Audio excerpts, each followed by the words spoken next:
Bienvenue sur les news de Samir. Aujourd'hui, on va parler d'une actualité et l'actualité tunisienne. On va se concentrer sur la Tunisie et pour rappeler un petit peu le contexte de cette vidéo, nous avons énormément d'espions, d'agents qui essayent d'espionner la Tunisie et qui se font attraper. On a aussi le président tunisien qui a décidé de mettre un holà à la débauche dans son pays, la Tunisie, avec les influx voleurs. Alors, ça a fait polémique en France, certains ne comprennent pas pourquoi. Il faut bien comprendre qu'en France, les influx voleurs sont, et je vous le montrerai en vidéo, sont accueillis à l'Élysée, sont considérés comme des héros, là où dans certains pays, on les condamne. J'ai envie de te dire, choisissez votre camp. Il faut savoir que ce président tunisien élu démocratiquement, Rima Hassan, élu démocratiquement, a décidé avec l'autorisation de son peuple qui a élu ce président, justement pour faire le nettoyage face à la corruption dans son pays, face à la débauche dans les réseaux sociaux, etc. Et aussi de lutter contre Amisraël et l'influence amisraélienne en Tunisie. Donc, il a été élu pour ça. Et donc, il décide de mettre en place cette chose-là, ce qui va révolter Rima Hassan et la LFI. Le travail que fait Rima Hassan au truc européen, c'est ça. C'est lutter contre ce président-là. Et on va parler un peu de tous ces événements-là. On va parler de cette Instagrammeuse, ces Instabiatch qui se salissent la Tunisie. Ils ont été condamnés, je crois, à 4 ans. On va faire le comparatif par rapport à la France. Et je vous le dis, ce président-là, si vous pouviez, la Tunisie pouvait nous le prêter en France, ça serait tellement magnifique. Avant de démarrer la vidéo, je vous invite à vous abonner, laisser un petit commentaire, un like pour le référencement, me rejoindre sur les réseaux sociaux et sur mes chaînes secondaires. Alors, c'est quoi ces histoires?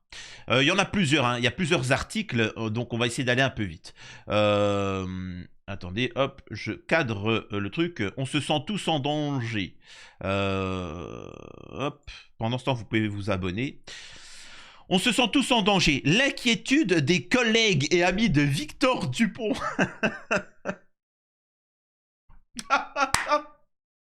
Victor Dupont. Victor Dupont. je connais pas, mais tu sais, c'est vraiment, en fait, pour ceux qui ne sont pas français, pour que vous compreniez, je sais pas, c'est comme si au Japon, on t'appelait Sasuke Naruto, quoi, ou enfin, vous voyez, c'est trop, c'est commun, quoi, c'est ultra commun, c'est vraiment le truc bidon, tu vois, enfin bref. Jeune doctorant français incarcéré en Tunisie. Victor Dupont a été interpellé le 19 octobre en Tunisie où il se trouvait pour des recherches dans le cadre de sa thèse. Mais bien sûr. Les négociations se poursuivent pour libérer Victor Dupont, 2 semaines après son arrestation en Tunisie. Ce doctorant français, âgé de 27 ans, rattaché à l'université d'Aix-Marseille, est détenu depuis le 19 octobre. Il était sur place pour des recherches dans le cadre de sa thèse sur la trajectoire socio-professionnelle de Tunisiens après le premier printemps arabe. Le ministère français des Affaires étrangères assure suivre la situation de très près. La famille et un avocat sont sur place et les renseignements généraux, bien évidemment. Mais ses collègues et amis s'inquiètent de plus en plus. Les yeux fatigués, rivés sur son téléphone, Marie lit et relit la conversation de groupe en attendant les dernières nouvelles de Victor. Des espèces de messages très courts qui nous sont envoyés par les collègues sur place. Allô, oui, apparemment l'agent Pélican s'est fait aussi attraper. L'agent Pélican, voilà, ce dont il a besoin en prison, comment il tient le coup. Là, les larmes montent. Ce sont des moments où on réalise qu'il est derrière les barreaux. Victor, son jumeau à la recherche universitaire, comme elle l'appelle, son ami, son collègue, interpellé par 18 policiers en Tunisie. En fait, est-ce que c'est nécessaire de parler de tout ça? Là, déjà, on voit qu'ils sont dans l'émotionnel. Là, l'article essaye de jouer l'émotion. Ils essayent de débrancher votre raison. C'est un amour, un gentil mec, universitaire. Vous savez, sa mère l'appelle Bibi. Bibi, tu vois, il aimait beaucoup les crêpes salées. Ouais, mais on s'en fout. Qu'est-ce que t'es en train de nous parler? Qu'est-ce que t'es en train de nous dire? Et quand quelqu'un vous fait ça, c'est que généralement, il veut vous la mettre. Interpellé par 18 policiers. Ouais, et... Tu vois, c'est... Que je te dise. Il y était pour sa thèse. Il est incarcéré depuis 2 semaines. Quand il est parti, il n'y avait pas de crainte. Ce que vit Victor, c'est le pire scénario. Si on délire un peu, après avoir regardé le bureau des légendes, on se dit « Ah, il pourrait nous arriver ça sur le terrain. » C'est absurde de penser que ça peut réellement arriver et en fait, c'est en train de se produire. Les terrains de recherche ont tous été suspendus en Tunisie et cette situation génère beaucoup d'inquiétudes. Ça fait peur, poursuit Marie. Ça fait terriblement peur. On se sent tous en danger. On en a tous conscience. Que peut-être Victor, avec une dizaine d'autres proches. Les 2 femmes ont été... Oui, bon, voilà. Et vous remarquez que dans les articles, sans plus. C'est-à-dire que quand bien même les Tunisiens se tromperaient, normalement, tu donnes la version des faits. La Tunisie considère que c'est un agent, un espion, qui est là pour espionner et déstabiliser le pays de l'intérieur. On s'oppose à cette version des faits, elle est complètement faussée et biaisée, et voilà. Ça, c'est un article. Mais là, on ne donne même pas, on ne sait même pas. Et là, je peux vous assurer que tous les pseudo-maghrébins de France vont crier à l'unisson « Atomisons la Tunisie hein ». C'est fou, tu vois, sans avoir au moins... on est bien d'accord que c'est une démocratie. Hein. On est bien d'accord, Rima Hassan, on est bien d'accord que la Tunisie, c'est une démocratie. Elle est libre de faire ce qu'elle veut dans son territoire. Est-ce qu'on est bien d'accord? Est-ce qu'elle a le droit de protéger son pays? Oui ou non? Voilà. C'est tout. Merci. C'est ce que je voulais entendre. On poursuit. Tunisie, 4 ans et demi de prison pour une Instagrammeuse accusée de contenu obscène. Le ministère de la Justice a dénoncé l'utilisation croissante dans le pays des réseaux sociaux comme TikTok et Instagram pour diffuser des contenus contraires à la morale publique. Alors, là, je m'adresse encore une fois pour vous expliquer à vous, Tunisiens, Algériens ou Marocains, que faut faire attention à la communauté, à la diaspora européenne. Par exemple, on avait pu voir qu'un couple avait pris 2 ans ferme en Russie pour avoir fait mimer une pipe devant une église. Et ils ont applaudi. Et là, quand le président tunisien fait la même chose, bizarrement, tu vois, ça pose problème. En France, on n'arrête pas de tomber sur les Instagrammeurs. Il y en a marre de ces influenceurs qui sont là que pour le buzz, faire du... C'est incroyable. Et lui, il te dit non, stop. C'est stop, ça ne se passera pas dans mon pays, c'est fini. Bref. Une Instagrammeuse a été condamnée à 4 ans et demi de prison en Tunisie pour diffusion délibérée de contenu à caractère obscène et 4 autres créateurs de contenu seront jugés la semaine prochaine dans la même affaire, a annoncé jeudi la radio privée Mosaïque. Les 5 personnes, 3 femmes et 2 hommes dont les identités n'ont pas été communiquées, en détention depuis lundi 28 octobre, sont poursuivis pour harcèlement d'autrui, expression intentionnelle d'obscénité et des poses immorales ou contraires aux valeurs sociétales affectant négativement le comportement des jeunes, a ajouté Mosaïque. Et ça, on peut le voir d'ailleurs, il y a une polémique au Japon. Au Japon, ça fait polémique parce que de plus en plus, vu que là-bas c'est une société qui se tient carré, on a des influenceurs étrangers qui viennent... et qui vont aller dans un temple, pisser dans un temple, venir et frapper une japonaise, ou faire des trucs de ouf, tu vois. Venir et twerker, je sais pas, faire des trucs sales. Et ça fait polémique. Donc, et là, tout le monde est d'accord pour dire qu'ils doivent être condamnés, etc. Parce qu'en fait, derrière, ce qu'ils font, c'est ils font le buzz, peu importe, c'est un bad buzz. L'important, c'est qu'ils gagnent 1 million de followers, les gens les critiquent et ils se font de la thune. Un peu comme en France, quand certains critiquent l'islam, ensuite décident de mettre le voile, ensuite critiquent l'islam. Et tu vois, l'important, c'est le buzz. C'est le buzz, le buzz, le buzz. Et le seul moyen d'arrêter ça, c'est l'État. L'État de dire, écoute, tu fais du buzz, eh ben, tu vas prendre 30 ans de tôle. Tu verras que ça, ils vont tous se calmer. Ils vont arrêter de twerker dans des églises, dans des mosquées, dans des synagogues. Dans des synagogues. Non, pas dans des synagogues. Donc écoute, on poursuit. L'enquête a été ouverte après la diffusion dimanche par le ministère de la Justice d'un communiqué appelant les procureurs à prendre les mesures judiciaires nécessaires et à ouvrir des enquêtes contre toute personne produisant, affichant ou publiant des données, des images ou des clips vidéo avec des contenus portant atteinte aux valeurs morales.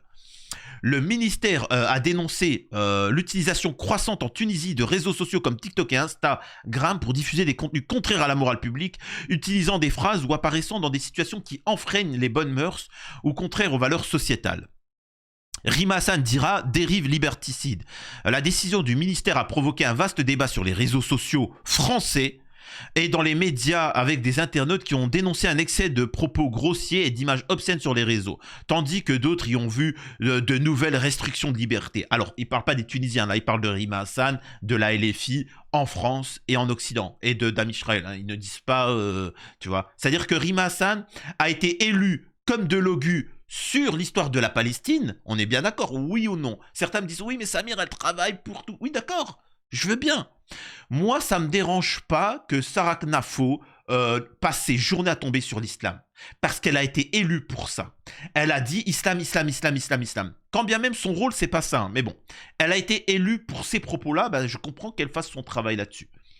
Moi, ce que je comprends pas, c'est pourquoi Rima Hassan, elle te parlait de la Palestine H24, et quand on lui donne les moyens d'agir, ça tombe sur la Biélorussie, la Russie, l'Irak, l'Iran, la Tunisie, l'Algérie.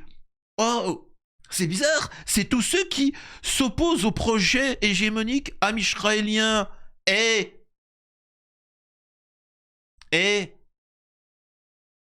Incroyable. Bref. On poursuit. Le magazine d'information en ligne Nawat a consacré un article au sujet sous le titre « Les bonnes mœurs, nouvel alibi à la répression », estimant qu'il s'agit d'un concept flou. Des comportements banals sous d'autres cieux pourraient être considérés en Tunisie comme des actes blasphématoires envers les valeurs de la société. En effet, Nawat, ils ont raison, et comme dit tous les Maghrébins de France, c'est vrai que c'est une dérive, hein, parce qu'en effet, en Tunisie, ils sont en train d'arrêter des gens alors que sur d'autres cieux, c'est quelque chose de normal. Et je vais vous expliquer à vous, Tunisiens qui me regardez, à toi, Marocain qui me regarde, et à toi, Algérien qui me regarde. Il faut que vous compreniez une chose, c'est que les Maghrébins de France ne supportent pas ce que veut faire le président tunisien. C'est-à-dire qu'ils veulent qu'en Tunisie, ça ne soit pas des ministres, des avocats, des médecins, des ingénieurs, des gens compétents qui dirigent le pays, ça soit comme en France. Là, nous avons à l'Élysée Marlène Schiappa, qui était députée, qui était ministre, excusez-moi, qui a invité les influenceuses.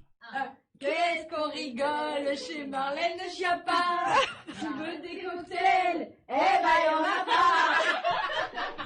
Voilà ce qu'ils veulent faire de la Tunisie. Qu'à la tête de l'État, il n'y ait plus que des influenceurs et des influenceuses. C'est tout. Bon, les filles, je vous emmène où là? On va voir Madame la Ministre.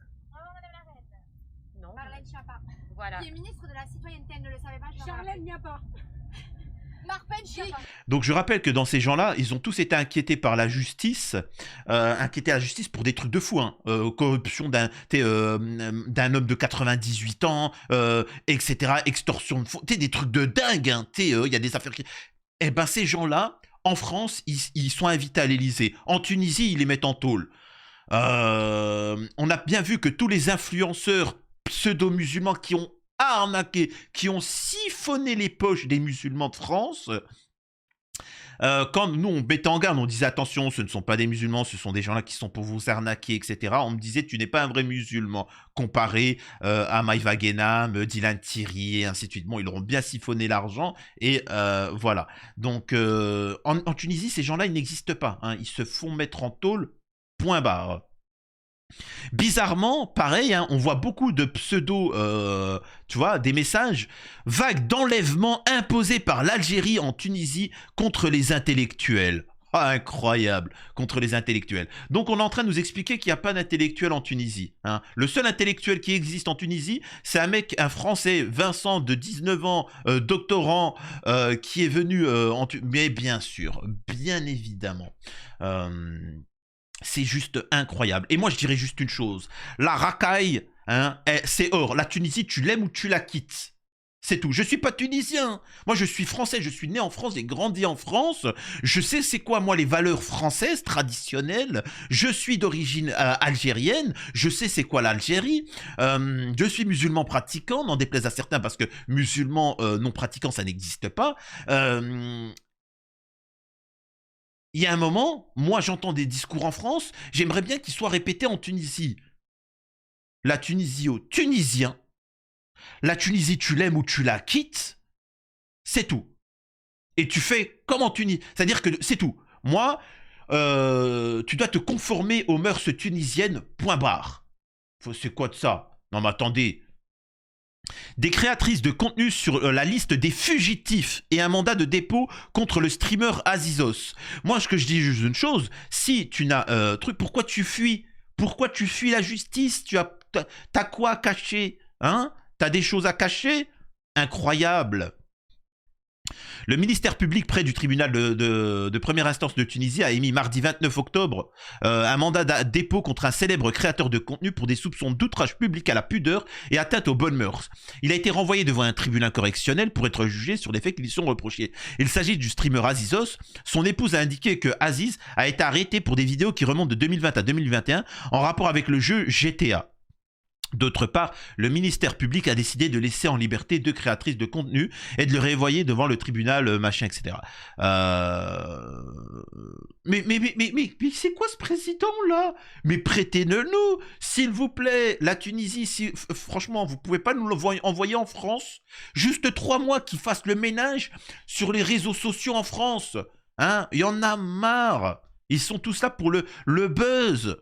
C'est-à-dire que maintenant, au-delà de ça, la Tunisie est en train de lutter contre les influenceurs. Moi, ce qui me dérange, c'est qu'en France, ces influenceurs maintenant sont à la tête de l'État. Nos hommes politiques sont devenus des influenceurs. Ça TikTok, ça fait des tweets. Le mec qui peut changer la politique du pays, il fait des tweets. Mais c'est pas ton rôle de faire des tweets, mec. Et derrière, ça va me permettre de vous expliquer, on va parler un peu du Japon, hein, comme je l'avais dit, avec un influenceur, un créateur de contenu, Louis, qui va parler justement d'une chose que je veux vous transmettre par rapport aussi à la Tunisie, par rapport à la France ou autre. Mais juste avant, il faut bien que vous compreniez que pourquoi Rimassan tombe sur la Tunisie. Ils n'auront de cesse de tomber sur la Tunisie et l'Algérie.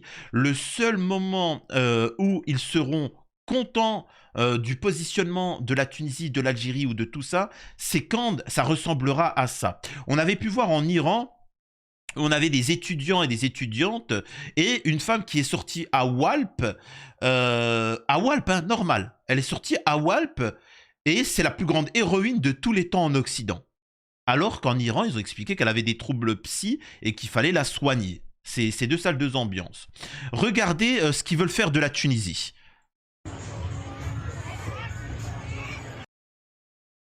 Voilà.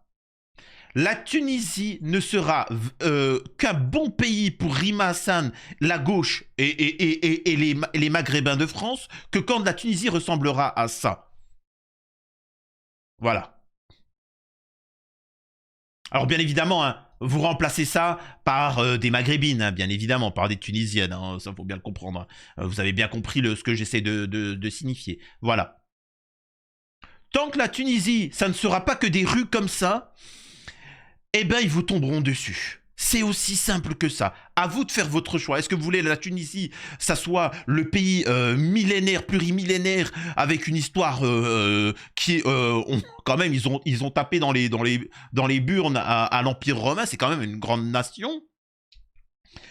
Ou soit vous décidez de devenir comme ça. À vous de voir. Hein. Mais dans tous les cas, moi, je vais vous dire une chose. Je m'en fous en fait. Hein. Je vous mens pas, hein. Je ne suis pas tunisien. C'est pas à moi de décider si la Tunisie doit être une grande nation respectable, comme ce que veut faire le président tunisien actuel, ou veulent que la Tunisie ça soit plus que ça. C'est aux Tunisiens et uniquement aux Tunisiens qui votent, qui doivent décider. C'est pas à Rima Hassan, c'est non pas à moi. Moi, je donne mon point de vue, hein. Je donne mon point de vue, mais je n'ai pas à mettre pression pour. Tu vois. Donc voilà. Ensuite, dans le même type, on va faire une petite transition sur le Japon. Avec un influenceur Japon qui s'appelle Louis. J'ai déjà beaucoup parlé du Japon, j'ai vécu pendant un temps. C'est très intéressant. Franchement, c'est un pays où je ne pourrais pas y vivre. Hein, parce qu'il y en a beaucoup qui fantasment le Japon. Comme dans tout pays, il y a des choses positives, négatives. Il y a des choses où tu n'es pas forcément en adéquation. Chacun son style de vie. Hein, faut pas. C'est pas quelque chose de positif ou négatif. Hein, c'est juste chacun a des préférences. Il y en a qui veulent vivre. Il y en a qui kiffent vivre dans un désert, d'autres dans des pays chauds, d'autres ils veulent dans des milieux tempérés. Il y a des gens qui veulent vivre dans des endroits, dans les pays nordiques. L'être humain est comme ça, il y a des préférences, il y a des choses qui ne s'expliquent pas. Bref, depuis un certain temps, sur les réseaux sociaux, comprenant que ça fait le buzz, on peut voir beaucoup d'influenceurs faire des choses assez folles au Japon. Alors, il faut savoir que c'est des temples, c'est des lieux sacrés pour les Japonais, comme par exemple en Inde, tu ne vas pas t'amuser à manger de la vache. Hein, tu vas pas t'amuser à manger ça, pour eux c'est sacré. Donc t'évites de manger ça chez eux, c'est logique.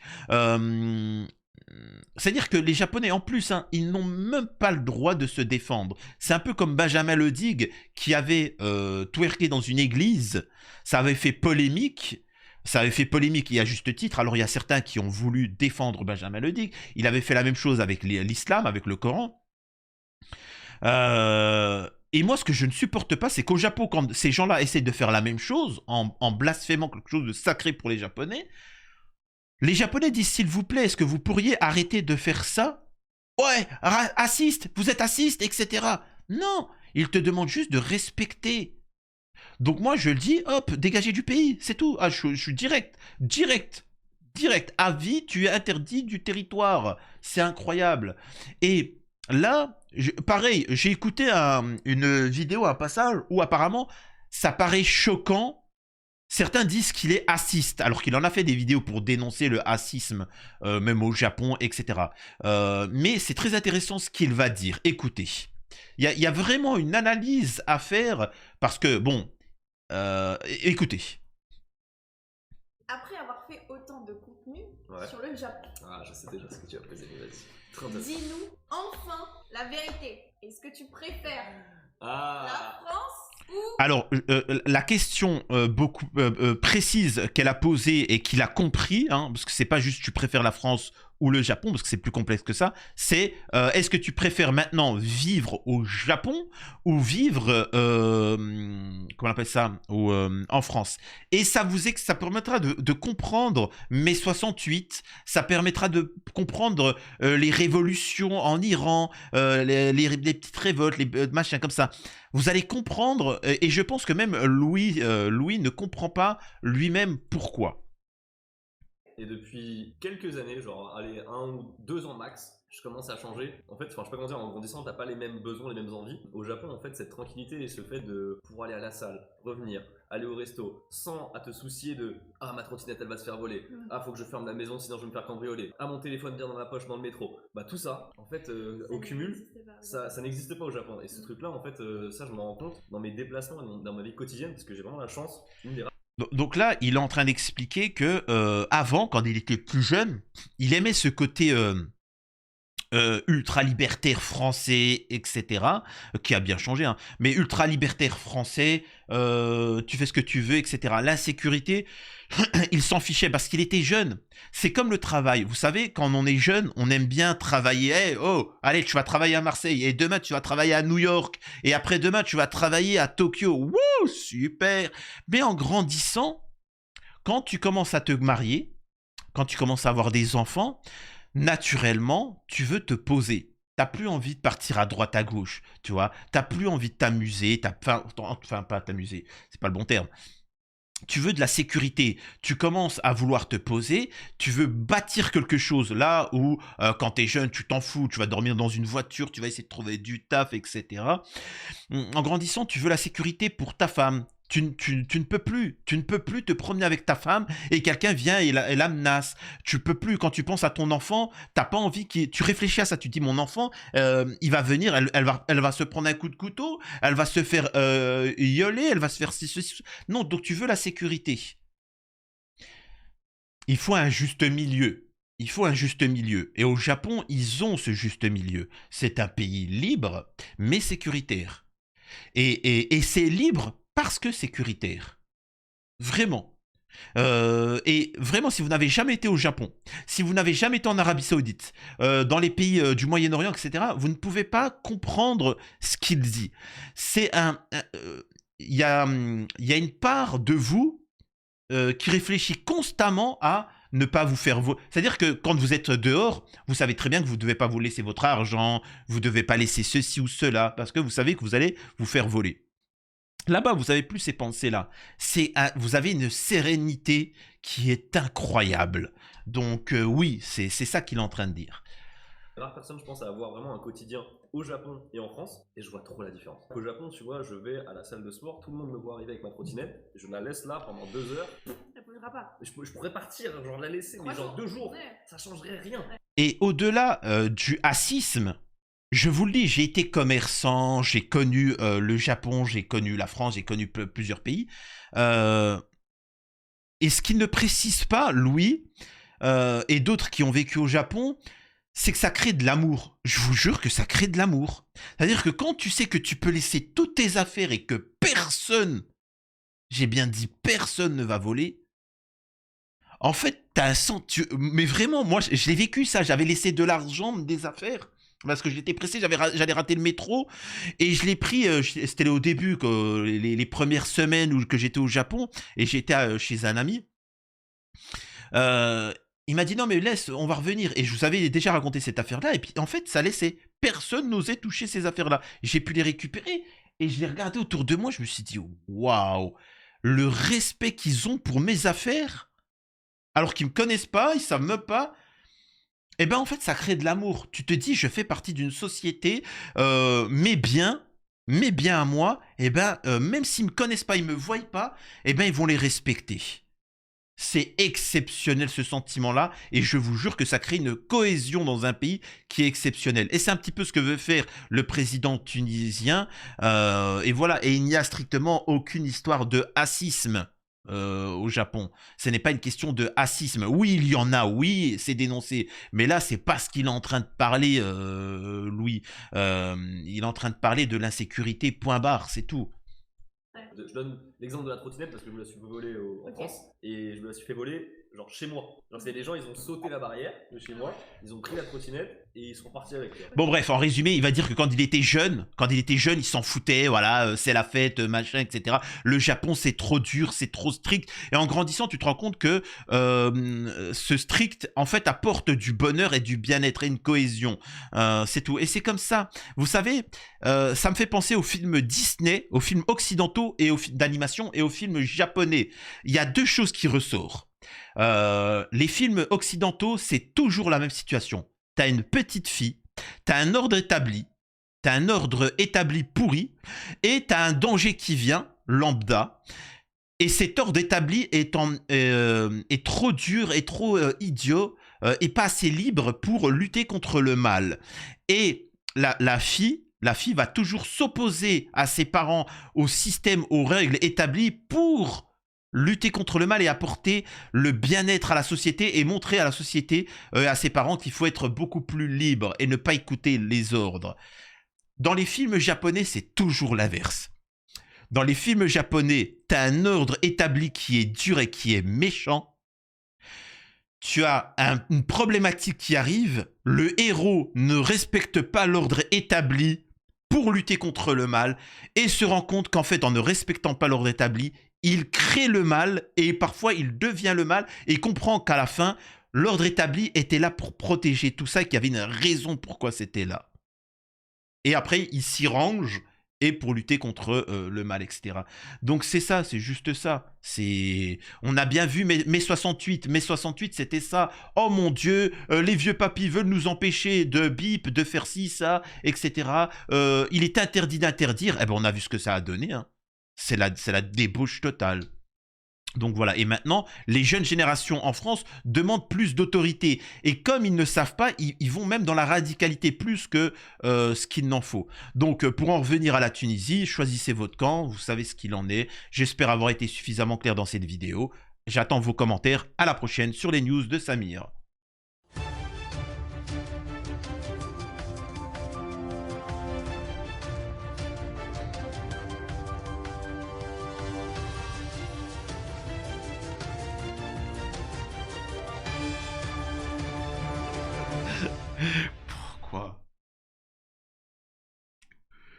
Pourquoi faut que je rajoute des sujets?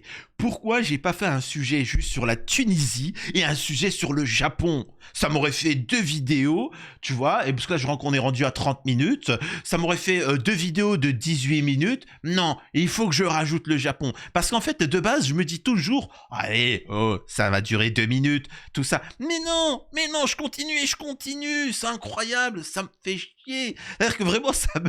Alors toi t'es content, toi tu te dis c'est bien, j'ai préparé mon casse-croûte, j'ai préparé pour mon petit ménage, je vais au travail, je mets ça sur mes écouteurs et tu te fais plaisir, 30 minutes, mais moi non, j'aurais aimé en faire de vidéos, donc il va falloir vraiment que je fasse des efforts.